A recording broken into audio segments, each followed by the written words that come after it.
Bien, hier soir au conseil municipal, nous avons baptisé l'école qui est derrière moi, l'école du secteur Parc-en-Seine, l'école Camille Claudel, du nom de la fameuse sculptrice, et nous souhaitons que ça inspire nos jeunes qui auront à n'en pas douter la fibre culturelle.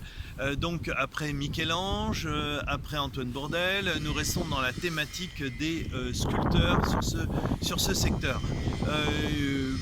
Quelques éléments de calendrier, les travaux avancent bien. Nous avons toujours pour projet d'ouvrir tout début d'année, de façon à ce que deux classes puissent intégrer cette école. Vous savez que la ville s'est engagée dans des travaux de résilience aux inondations, à la désimperméabilisation, de façon à pouvoir capter les eaux et éviter qu'elles provoquent des inondations. Donc sur la coulée verte, là nous avons lancé un chantier sur à peu près 5 semaines. Le chantier vient de démarrer. Ce chantier a vocation à établir des captages d'eau, c'est-à-dire des zones de réservoirs, de façon à pouvoir stocker l'eau pour éviter qu'elle ne se répande ailleurs. Donc toujours dans cette logique d'aménagement, nous réalisons ces travaux. Bien sûr, à l'issue de ces 4 à 5 semaines de travaux suivant la météo, nous allons bien sûr recouvrir, ça sera complètement transparent si j'ose dire. Et dessus, nous allons aménager un petit parcours santé pour les familles. Hier soir, au conseil municipal, nous avons approuvé le PPBE. Le PPBE, c'est le plan de prévention du bruit.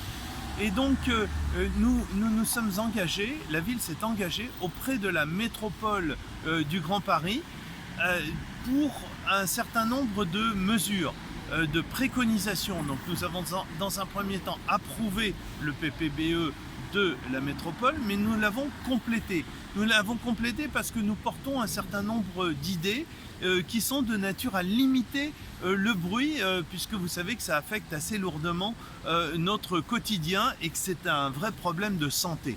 Donc nous avons dans un premier temps demandé un allongement du couvre-feu. Vous savez aujourd'hui que le couvre-feu pourrait être étendu à 8 heures de sommeil consécutif, qui sont les préconisations de l'Organisation mondiale de la santé. Et là, eh bien, on pourrait, en gagnant 1 heure, atteindre les 8 heures de sommeil consécutif. C'est très important pour nos familles.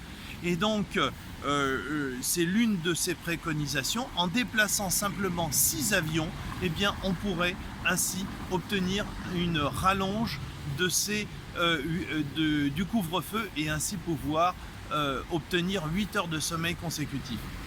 La deuxième idée que nous portons auprès de la métropole, avec beaucoup d'enthousiasme, beaucoup de force, concerne les gros porteurs. Vous savez que les gros porteurs, les avions gros porteurs, polluent beaucoup plus et génèrent beaucoup plus de bruit, jusqu'à 64 fois plus de bruit qu'un A320, ce qui est absolument inconcevable. Donc il est tout à fait primordial qu'on arrive à limiter le nombre de gros porteurs, au moins à 8,5% du trafic, puisqu'on sait que aujourd'hui ils représentent à peu près 25% du bruit que nous subissons. Donc il est important de limiter le nombre des gros porteurs. Nous avons aussi porté l'idée d'un rallongement de la piste, de façon à ce que les avions se posent plus loin ou alors décollent tout de suite plus haut. Donc évidemment, c'est une plus-value pour notre ville de pouvoir obtenir ces éléments-là. Ce sont des combats à long terme, mais il faut les mener, et le plan de prévention du bruit, le fameux PPBE, nous offre un cadre pour porter ces idées.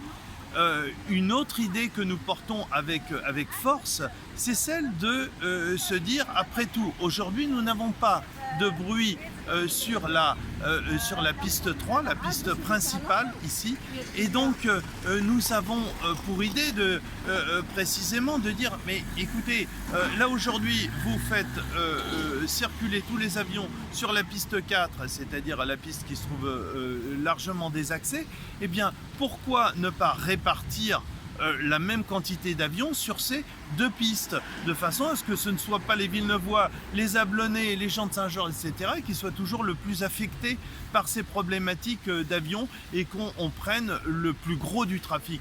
Non, il faut faire comme on le fait par exemple à Bruxelles, on aménage et à tour de rôle les populations subissent le bruit et ainsi peuvent avoir au total moins de bruit et aussi répartir les choses, ce qui nous semble beaucoup plus juste.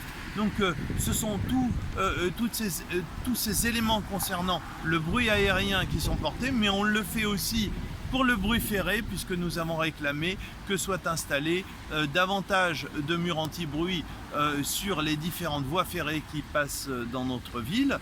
Et en matière de bruit routier, que les dispositifs justement de méduses soient développés de façon à ce qu'on puisse apporter une limitation au bruit de manière générale, qu'il soit routier, ferré et bien sûr aérien. Nous sommes au tout début des vacances et donc profitez bien de toutes les activités qui sont développées, que ce soit au CMBE, au forum, dans la salle Pierre-Martin ou samedi soir je vous invite à un spectacle latino très dansant.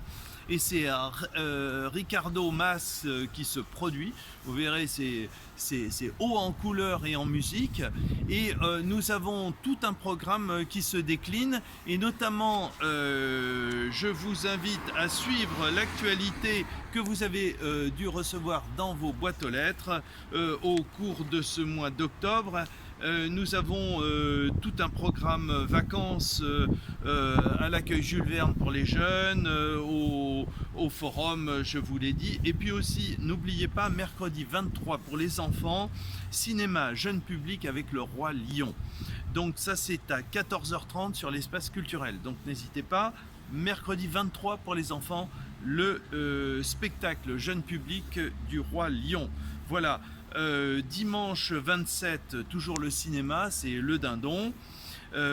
Encore une fois à l'espace culturel, mais cette fois-ci non pas à 14h30 mais à 15h30.